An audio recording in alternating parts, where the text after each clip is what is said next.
శ్రీ గురుభ్యో నమ.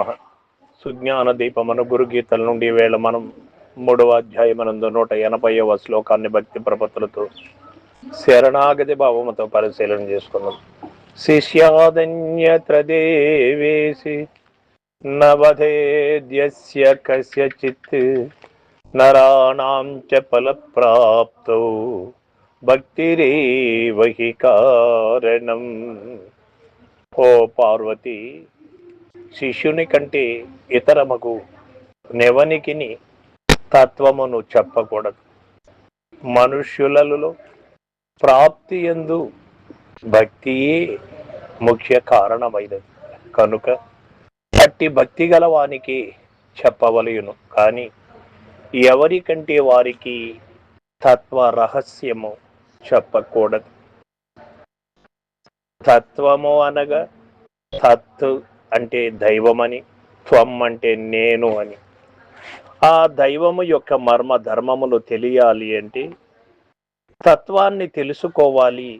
ఆ తత్ పరంధామం ఎటువంటిది, దైవం అంటే ఎటువంటిది, పరిపూర్ణం అంటే ఎట్టిది, ఇవన్నీ తెలుసుకోవాలి అనే తపన ఎవరికి కలిగి ఉంటుందో వారే దానికి అర్హులు.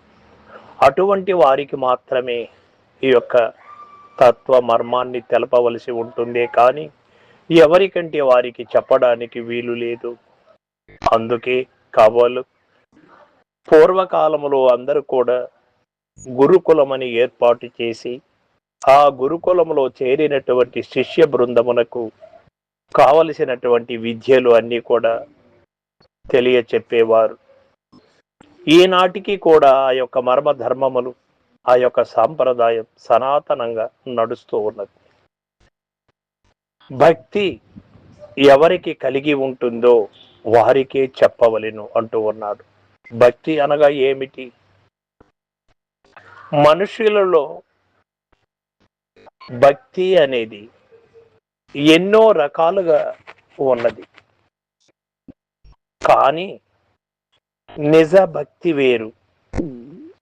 తన్ను తాను తెలుసుకోవాలి అని ఉన్న భక్తి తపనతో కూడి ఉంటుంది, శరణాగతి భావముతో ఉంటుంది. పెద్దల దగ్గర వినయ విధేయతలతో తెలుసుకోవాలి అనే ఆలోచన అప్పుడు కలుగుతుంది.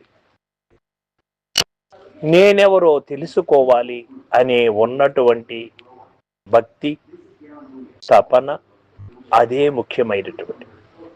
నేనెవరు అని తెలుసుకునేకి కాక బాహ్యములో ఉన్నటువంటి బంధములతో లోనై ఏదో ఒక సంపదల కోసం, ఏదో ఒక ఔశ్వర్యం కోసం, ఏదో లోకములో ఒక పోకడ, ఒక కీర్తి పేరు ప్రతిష్టల కోసం పాకులాడే వంటివి అన్నీ కూడా నిజ భక్తి కాదు.